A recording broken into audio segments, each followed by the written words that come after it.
വെളിപ്പാട് പുസ്തക പഠനം പാർട്ട് നമ്പർ 38. ദൈവനാമം മഹത്വപ്പെടുമാറാകട്ടെ.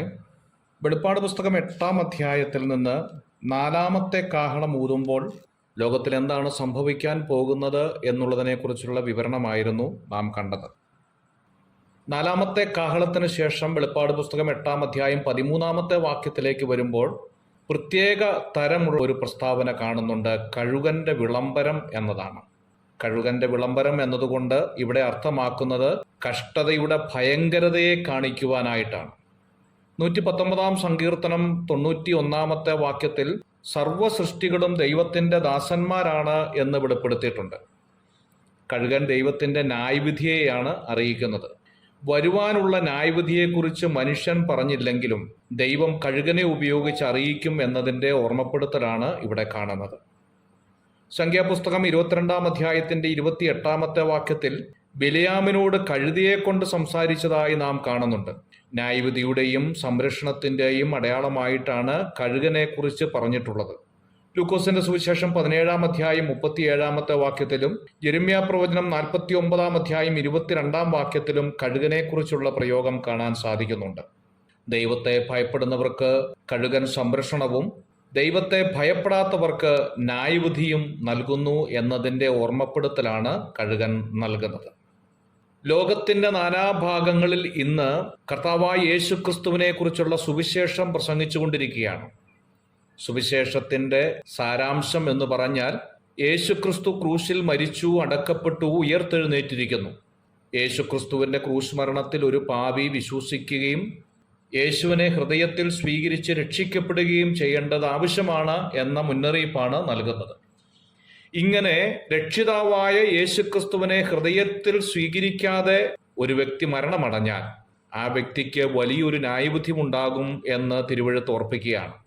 ഒരിക്കൽ മരിക്കുകയും പിന്നെ ന്യായവിധിയും ദൈവം മനുഷ്യർക്ക് നിയമിച്ചിരിക്കുന്നു എന്ന് തിരുവെഴുത്ത് വെളിപ്പെടുത്തുന്നു.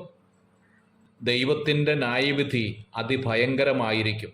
തന്നിൽ വിശ്വസിച്ചിരിക്കുന്ന ദൈവമക്കളെ കർത്താവ് സുരക്ഷിതമായ സ്ഥലത്തേക്ക് മാറ്റുകയും അതേസമയം ക്രിസ്തുവിനെ സ്വീകരിക്കാത്തവർക്ക് ലോകത്തിൽ വരാൻ പോകുന്ന ന്യായവിധിയുടെ ഭീകരതയെക്കുറിച്ചുമാണ് കഴുകന്റെ വിളംബരം കൊണ്ട് അർത്ഥമാക്കുന്നത്. ദൈവത്തെ സ്നേഹിക്കുന്നവർക്ക് സംരക്ഷണവും ദൈവത്തെ സ്നേഹിക്കാത്തവർക്ക് ന്യായവിധിയും നൽകുന്ന ഒരു ദൈവം.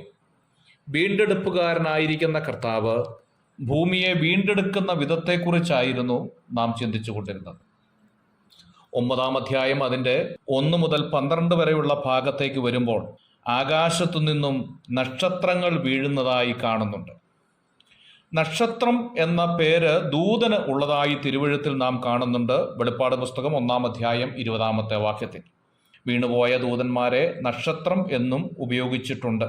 വെളിപ്പാട് പുസ്തകം 12-ാം അധ്യായം 4-ാം വാക്യം. സാത്താനെ ഒരു ഉദയ നക്ഷത്രമായി യെശയ്യാ പ്രവചനം 14-ാം അധ്യായത്തിന്റെ 12-ാമത്തെ വാക്യത്തിൽ പറയുന്നുണ്ട്. 1 രാജാക്കന്മാരുടെ പുസ്തകം 22-ാം അധ്യായം 21 മുതലുള്ള വാക്യങ്ങൾ വായിക്കുമ്പോൾ ആകാശത്തു നിന്ന് വീഴുന്ന ഈ നക്ഷത്രം സാത്താൻ തന്നെയാണ് എന്ന് മനസ്സിലാക്കാൻ സാധിക്കും. 9-ാം അധ്യായം 2-ാം വാക്യത്തിലേക്ക് വരുമ്പോൾ പാതാളത്തെക്കുറിച്ച് പരാമർശിക്കുന്നുണ്ട്. അടിയില്ലാത്ത എന്ന അർത്ഥമാണ് ഇവിടെ കൊടുത്തിരിക്കുന്നത്.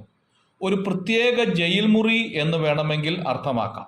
കൊടിയ പിശാചുക്കളെ അടച്ചിട്ടിരിക്കുന്ന സ്ഥലം എന്നാണ് ഇതിന്റെ അർത്ഥം. വെളിപ്പാട് പുസ്തകം 20-ാം അധ്യായം 1 മുതൽ ഉള്ള വാക്യങ്ങൾ ഇതിന് തെളിവാണ്. ലൂക്കോസിന്റെ സുവിശേഷം 8-ാം അധ്യായം 31-ാമത്തെ വാക്യം ഭൂതത്തെ അഗാധ കൂപത്തിൽ പോകാൻ ദൈവം അനുവദിക്കുന്നതായി കാണുന്നുണ്ട്.